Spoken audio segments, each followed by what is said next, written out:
Hey folks, welcome to the Rate Update with Dan Frio. My name is Dan Frio and I do this report every day. Why do I do it? Well, to give you guys the facts when it comes to real estate, because there is so much false information out there and there's so much clickbait that it's really hard to figure out who's giving you the honest truth. So in today's video, we're going to discuss two things. We're going to discuss what's going on with real estate prices. Is there a crash? And the next thing is I'm going to predict that mortgage rates are going to go up. Actually, rates in general are going to go up, and you're going to be like, oh, Dan, you're a genius. The Fed keeps raising rates, so rates are going to go up because of that. Well, there's a lot more to it. The debt ceiling alone is going to push up rates probably in the range of about 0.25%. So those are the things that we're going to discuss today. So the first thing we want to look at is housing prices. What's going on with them? Well, Black Knight just came out with a report and says house prices month over month are increasing. Year over year, they're flat. Well, if you look back in January, my predictions, I said this year I'm expecting a completely flat housing market. It might be down about 5%, but some markets aren't going to really see much change at all. And I just got blasted by everybody. So I want to bring you guys to June. Half the year's over. Where are we? Home prices are absolutely flat, as predicted. And in some regions, they're actually going up a little bit. So right in line with our predictions. The next thing is we want to talk about is what's going on with house prices in the mainstream media. So we go over through here because you guys are going to say, well, we can't, really trust Black Knight because Black Knight, they're in the mortgage business. They own real estate and all that other stuff. Well, let's go to mainstream media then. We go over here. Midwest housing market looks hot, while the Sun Belt is cool. So this is just an information to give you guys.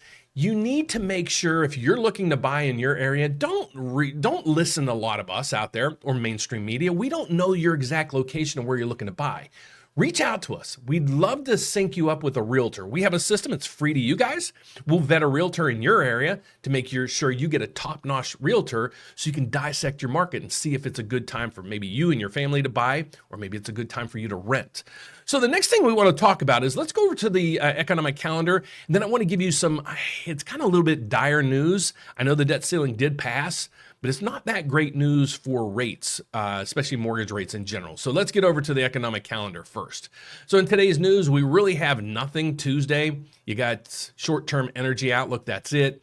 Tomorrow is oil stuff, that's it. And then Thursday, it's initial jobless claims. So this number will play a role in what the Federal Reserve decides to do next week. So we're going to pay attention to this. Nothing else really matters in that concept. But what we want to go over to is now that the government has passed, we don't have the debt ceiling, put it that way. They're kicking the can down the road and they just keep spending and spending and spending. Now that they passed this thing, the government has been sitting on the sidelines since January, really not printing any new treasuries. Okay, so how does the government really get more and more money? Well, they issue treasury bills. So they issue treasury bills out to the public and investors. We buy those, and then the government gets that money. Well, since January, the government's been sitting on the sidelines, not selling because of the debt ceiling. Well, now that the debt ceiling has passed and we have more room for the government to borrow some more money, the government's now expected to issue $1 trillion, $1 trillion in treasuries. Okay, so why do I think then mortgage rates are going to go up? Well, let's look at the dynamics behind this. Let me go to my charts here that I use on a daily basis. So here's what you're seeing on the screen. So the treasuries are over here. All right, it says 10-year treasury. Then over here is what we monitor. We want to monitor the mortgage-backed securities market. Okay, so there's bonds out there that you can invest in. Okay, and these are the treasuries, mortgage-backed securities, there's corporate bonds, there's a whole bunch of bond issuance out there. But the treasury is going to come out and issue $1 trillion of new debt. Okay, that's a lot of debt for the investors to absorb. On top of that, we need them to continue to buy mortgage-backed securities because you need an equilibrium in price and supply and demand. Okay, so let me put this in the context for you. We have $1 trillion more in debt coming out there being issued. So it's flooding the market. Supply economics 101, supply demand. You have tons of supply now. Demand stays stagnant. What happens to prices? Prices plummet. Okay, that's what happens when you have oversupply. When prices go down, what happens to yields? Well, look on this one, the mortgage-backed security bond. Here's what we're looking. The price is 98.23. It's down 0.17. What do I teach you guys on a daily basis? If this number is down, the price of the bond is down, the yield is up. So with this issuance of government bonds going out there, $1 trillion worth, it's flooding the markets with more debt. What's going to happen is the prices are going to drop to absorb that debt, and yields have to go up because of this. So that's a concern of mine right now. So let's get over to what I expect to happen at the Federal Reserve level when it comes next week, because the Federal Reserve's meeting next week and they're going to determine if they're going to raise rates again or not. So we go to the Chicago Mercantile Exchange. We see this. We scroll down. This is what is the likelihood that the Federal Reserve will change federal target rates at the upcoming Federal Reserve meeting. All right, you go down through here. This is the federal funds futures, which you can see right through here. And let me get my head out of the way, and we're going to look at these numbers.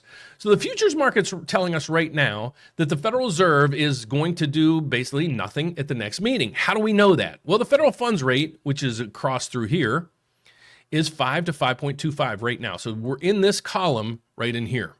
So there's a 75% probability that the Federal Reserve will not, I repeat, will not raise rates. Why? Because they're saying it's a 24% probability that they're going to raise and a 75% probability that they're not going to raise. But now these numbers down through here between July and the following meeting after that, they're saying, well, there's more than a 50% chance that they're going to raise rates there. So what it looks like, the Federal Reserve is going to kick the can and come back and say, you know, we're going to pause rates right now, but we're going to continue to monitor the markets really tight because we need to catch this. We don't want, and we don't need inflation to run out of control. So that's basically that part of the report. Let's go back to here. There's really not that much news out today. Like I showed you on the economic calendar and everything else, there's not that much news. So what we're seeing right now is yields on the MBS market. They're down 14. So we're going to probably see rates tick up maybe 0.05. Nothing really to write home about. So this really should be not a market mover here.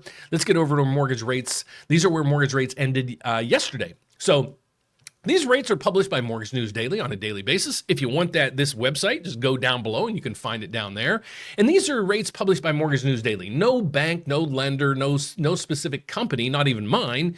What happens is Mortgage News Daily surveys banks and lenders all over the country and said, if you have a first-time home buyer looking to buy, they have a 740 credit score and they're putting down 20% and they're buying a single-family home, what would their rate be?